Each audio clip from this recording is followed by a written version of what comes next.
지난 5월 구독자 165만 명을 보유한 유튜버가 방송에서 길고양이를 죽이고 싶다는 발언을 했습니다. 이 유튜버는 광고주가 배달 보낸 치킨을 길고양이들이 뜯어먹고는 양념을 차에 묻혔다면서 길고양이에 대한 혐오적 표현을 쏟아냈습니다. 해당 발언이 각종 커뮤니티로 퍼져나가며 길고양이에 대한 격렬한 논쟁이 벌어지기도 했는데요. 그러자 유튜버는 후속 영상을 통해 자신의 말을 후회하지 않는다고 말했습니다. 그러면서 인간이 주가 되어야지 동물이 주가 되어서는 안 된다며 인간에게 피해를 주는 길고양이는 죽어도 된다고 다시 한번 말합니다.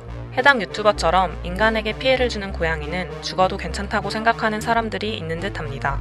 길고양이에게 폭력을 가하고 길고양이를 학대하는 사건이 현실에서 자주 일어나고 있기 때문입니다. 심지어 길고양이 학대를 온라인 공간에 전시하고 자랑하는 사람도 있습니다. 2021년 디스인사이드에서 일어난 새끼고양이 학대 사건을 아시나요?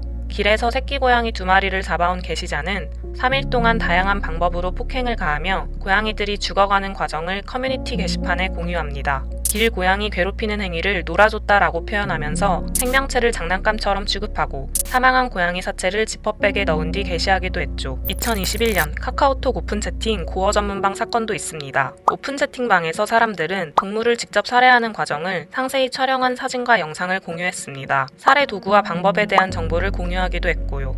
오픈 채팅방에는 미성년자도 다수 참여했습니다. 이렇게 명백한 길고양이 학대를 자행한 가해자들은 어떤 처벌을 받았을까요? 실제로 우리나라에서는 동물보호법 위반이 처벌까지 이어진 사례가 거의 없습니다. 동물보호법 위반 시 징역 3년 이하 또는 벌금 3천만 원에 처한다고 법에 명시돼 있지만 고발이 되어도 절반은 증거 불충분으로 불기소 처분이 됩니다. 카카오톡 오픈 채팅 고어 전문방 사건에 가담한 참가자 중에서는 3명의 피의자가 특정돼 검찰에 송치됐는데요. 채팅방을 운영한 방장은 300만 원의 벌금형을 선고받았고 또 다른 채팅 참여자는 징역 4개월에 집행유예 2년, 벌금 100만 원을 선고받았습니다. 수법의 잔인함을 고려한다면 굉장히 낮은 수준의 처벌을 받은 것인데요. 그나마 법적 처벌을 받아서 다행이라고 해야 할까요?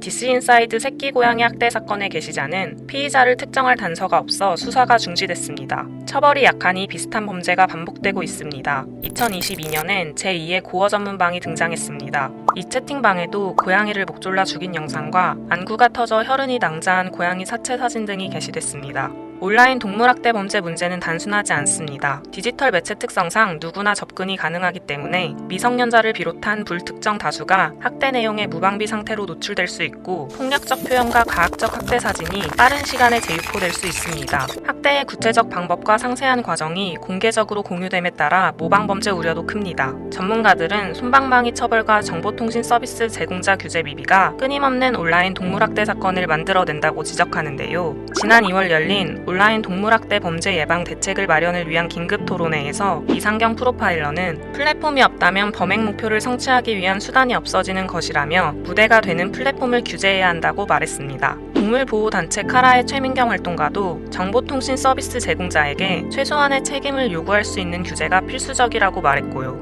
전진경 카라 대표도 익명 커뮤니티 운영에 대한 본질적인 조치가 필요하다고 강조했습니다. 학대 범죄가 주로 온라인을 통해 학습 실행되고 있는 와중에 더 공개적이고 확산성 있는 대중미디어가 동물학대 장면을 노출하기도 했는데요. 2022년 5월 티빙 드라마 장미맨션 4화에서는 길고양이 살해 장면이 방송됐습니다. 제작진은 살아있는 고양이를 빗물에 젖게 만들고 목덜미를 잡아 해당 장면을 연출했습니다. 동물권 행동 카라가 해당 장면에 관해 진상규명과 대책 마련을 요구하자 제작진은 인도주의적 방식으로 훈련된 고양이를 동물 촬영 업체를 통해 섭외했고 동물 전문가 입회하에 진행했다고 해명했는데요. 이에 대해 카라는 낯선 사람의 손에 목덜미가 잡혀서 공중에서 발을 허우적거리는 상황에 내몰리는 연출은 훈련을 통해 가능한 게 아니라고 반박했습니다. 제작진이 말하는 동물 전문가가 어떠한 전문가인지도 불분명하다고 지적했죠. 작은 폭력을 용인하면 더 큰 폭력이 일어나는 법입니다. 길고양이 혐오의 주변에는 길고양이를 돌보는 사람들, 이른바 캣맘과 캣데디에 대한 혐오 서사가 함께하는데요. 온라인 플랫폼에서 캣맘을 검색해보면 대부분 콘텐츠가 이들을 욕하거나 조롱하는 내용입니다.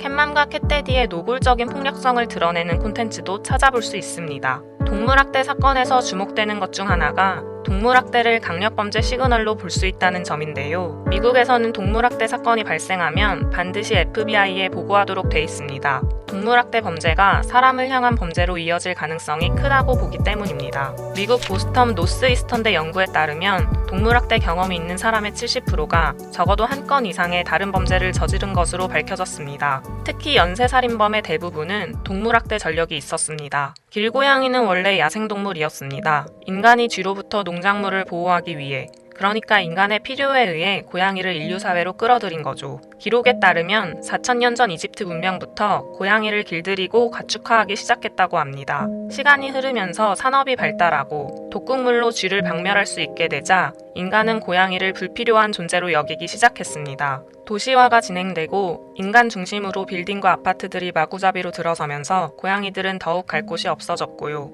길고양이가 생긴 건 누구 책임일까요? 인간에게 피해를 주는 길고양이는 죽어도 된다는 논리를 펼친 유튜버처럼 그래봤자 동물이잖아 라는 생각으로 눈을 가리고 고통받는 동물들의 고통을 외면하고 있지는 않나요? 인간은 지구의 주인이 아닙니다. 인간이 살기 전부터 동물들은 그 자리에 살고 있었습니다. 인간과 비인간 동물은 공존해야 합니다.